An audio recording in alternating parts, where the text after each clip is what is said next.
दोस्तों, हम आपका स्वागत करते हैं आज रात की प्रार्थना में। और आज मैं आपसे बात करना चाहता हूं, कई बार परिवारों में लड़ाई झगड़े इस कारण से होते हैं। कई बार परिवारों में रिश्ते टूट जाते हैं, उसका एक कारण यहां पर आज मैं डिस्कस करने वाला हूं। जब इसहाक के परिवार के विषय में हम लोग पढ़ते हैं तो इसहाक के दो बेटे हुए, याकूब और एसाव। याकूब छोटा था, एसाव बड़ा था। और जब इसहाक बूढ़ा हो गया, वो मरने के करीब था, वो अंधा भी हो गया था, तब उसने एक काम किया। उसने अपने बड़े बेटे एसाव को बुलाया और एसाव से कहा कि मुझे नहीं पता कि मैं कब मर जाऊंगा, इसलिए तू एक काम कर, जंगल जा और मेरे लिए एक शिकार करके ला और उसे बना और मुझे उसे खिला, ताकि मैं तुझे आशीष दे सकूं। जी भर के मैं तुझे आशीष दूंगा, पिता की आशीष। और क्योंकि वो पहलौठा था, क्योंकि उसके पास पहलौठे का अधिकार था, इसलिए उसको वो आशीष मिलनी थी। अब एसाव ने जब इस बात को सुना तो वो घर से निकल गया शिकार करने के लिए। इतने में रेबिका, जो कि इन दोनों की मां थी, इसहाक की पत्नी थी, उसने इस बात को सुन लिया और रेबिका याकूब के पास गई, अपने छोटे बेटे के पास गई और उसने इस बात को बता दिया कि तेरा पिता एसाव को आशीष देने पर है, इसलिए तू एक काम कर, मैं भोजन तैयार करूंगी और तू उस भोजन को लेकर अपने पिता के पास जाना। जब तेरा पिता पूछे तू कौन है तो कहना मैं एसाव हूं। मीन्स वो अपने बेटे को झूठ कहने के लिए उत्साहित कर रही है, अपने पिता को, अपने भाई को धोखा देने के लिए उत्साहित कर रही है। कारण क्या है? क्योंकि रेबिका याकूब से प्रेम करती है, ज्यादा प्यार करती है। किससे? याकूब से। एसाव से उतना प्यार नहीं करती, वो ज्यादा प्यार करती है याकूब से।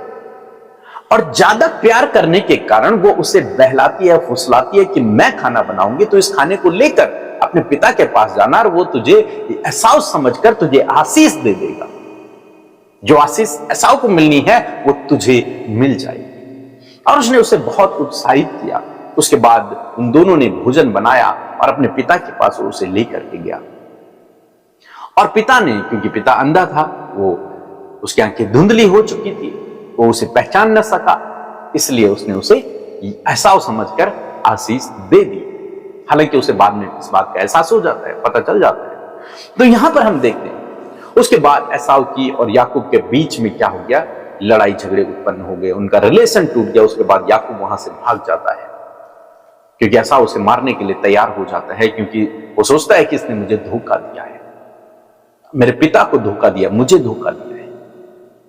तो यहां पर इनके माता पिता की गलती के कारण बच्चों के बीच में लड़ाई झगड़े उत्पन्न हो गए। माता पिता की गलती के कारण पूरा परिवार इनका बिखर जाता है, टूट जाता है इसके बाद, क्योंकि मां ने एक बेटे से ज्यादा प्रेम किया और दूसरे से कम प्रेम किया, बस ये कारण था। जबकि बड़ा एसाव ही था, तो उसका अधिकार था, वो उसे मिलना था, वो आशीष उसी की थी।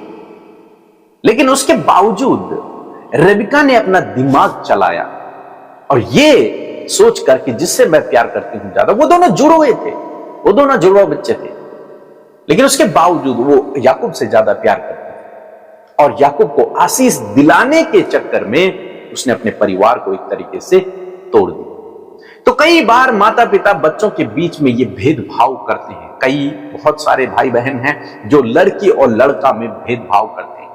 उन्हें लड़की खराब लगती है, लड़का अच्छा लगता है, लड़के से ज्यादा प्रेम करते हैं, लड़कियों से नहीं। बहुत सारे ऐसे लोग हैं जो बच्चों के बीच में भेदभाव करते हैं, न कि लड़का लड़की, बल्कि वैसे भी दोनों लड़कों के बीच में भेदभाव करेंगे, दोनों लड़कियों के बीच में भेदभाव करेंगे। लेकिन आपको ऐसा नहीं करना। यदि आप एक विश्वासी हैं तो आपको ऐसा नहीं करना, क्योंकि भेदभाव के कारण, एक से ज्यादा प्रेम करना, एक से कम प्रेम करने के कारण इनका परिवार टूट गया। एसाव के अंदर भी यह भावना उत्पन्न हो गई होगी कि मेरी मां ने, कि उसे पता चला होगा कि मेरी मां ने यह काम करवाया है, उसे बहुत बुरा लगा होगा।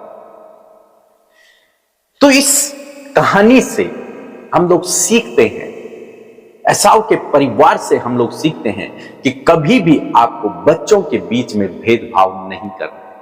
आपको माता पिता होने के नाते आपको सबसे इक्वल प्रेम करना है, सबसे बराबर प्रेम करना है। आपके लिए छोटा बेटा भी उतना ही है जितना बड़ा बेटा है, आपके लिए लड़की भी उतनी है जितना लड़का है, क्योंकि आप उन दोनों को आपने पैदा किया है, आप उनके माता पिता हैं। तो इसलिए आपको इक्वल ही ट्रीट करना है सारे भाई बहनों को, सारे बच्चों को। उन्हें यह एहसास ना हो कि हमारे माता पिता हम में भेदभाव कर रहे हैं, लेकिन आज ऐसा देखने को मिलता है, बहुत अधिक देखने को मिलता है।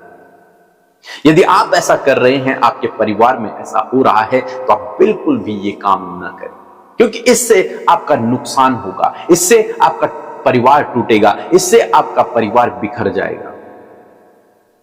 आप जानते हैं, रेबिका इस बात को जानती थी कि याकूब को परमेश्वर ने आशीष दी है। परमेश्वर ने उसे पेट से ही, गर्भ से ही आशीष दे दी थी, किसको? याकूब को। फिर भी रेबिका ने शॉर्टकट अपनाने की कोशिश की। उसने सोचा जब इसका पिता इस पर हाथ रखेगा, इसका पिता इसे आशीष देगा, तो तब यह आशीषित होगा। नहीं, याकूब को परमेश्वर पहले से ही आशीष दे चुका था, लेकिन फिर भी उसने शॉर्टकट अपनाया। उसने सोचा मैं ऐसा करूंगी, इससे ज्यादा भला हो जाएगा। लेकिन हुआ क्या? जानते हैं क्या हुआ? उसी दिन याकूब को अपने घर से भागना पड़ा, एसाव के डर के कारण। फिर वो भटकता रहा, फिर वो दूसरे के यहां नौकर बन गया। कई सालों तक वहां उसने नौकरी, उसके बाद वहां से वापस आया। तो कभी भी ऐसा न करें, भेदभाव न करें। उसके बाद इसहाक भी मर गया, तो कभी भी भेदभाव न करें। आपकी दृष्टि में हर एक बच्चा समान है। आपने दोनों को जन्म दिया है, चाहे कोई बहुत सुंदर है दिखने में, चाहे कोई कम सुंदर है दिखने में, लेकिन दोनों आपकी संतान है। चाहे वो लड़की है, चाहे वो लड़का है, दोनों आपकी संतान है। वो आपका अंश है, आपसे निकला हुआ, परमेश्वर के स्वरूप और समानता में बनाए गए हैं। इसलिए कभी भी ऐसा न करें, सबसे एक समान प्रेम करें।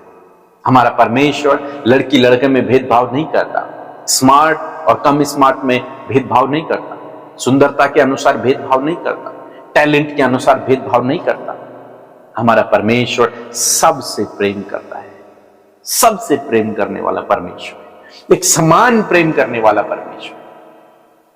यदि आप एक विश्वासी हैं, प्रभु यीशु मसीह के पीछे चल रहे हैं, तो जरूर से आप इन बातों का ध्यान रखें और इस अध्याय को आप पढ़े, 27 अध्याय को, उत्पत्ति किताब उसके 27 अध्याय को जरूर से पढ़े। यहां पर आपको ये परिवार के बारे में सीखने को मिलेगा कि कैसे रेबिका की एक गलती के कारण, केवल क्या गलती थी कि उसने याकूब से ज्यादा प्रेम किया, एसाव से कम प्रेम किया, केवल इसके कारण उसका परिवार टूट गया, बिखर गया। सो मैं आशा करता हूं आप समझ गए। सो प्रभु आपको इस वचन के द्वारा बहुत अच्छे आशीष दे। आमीन।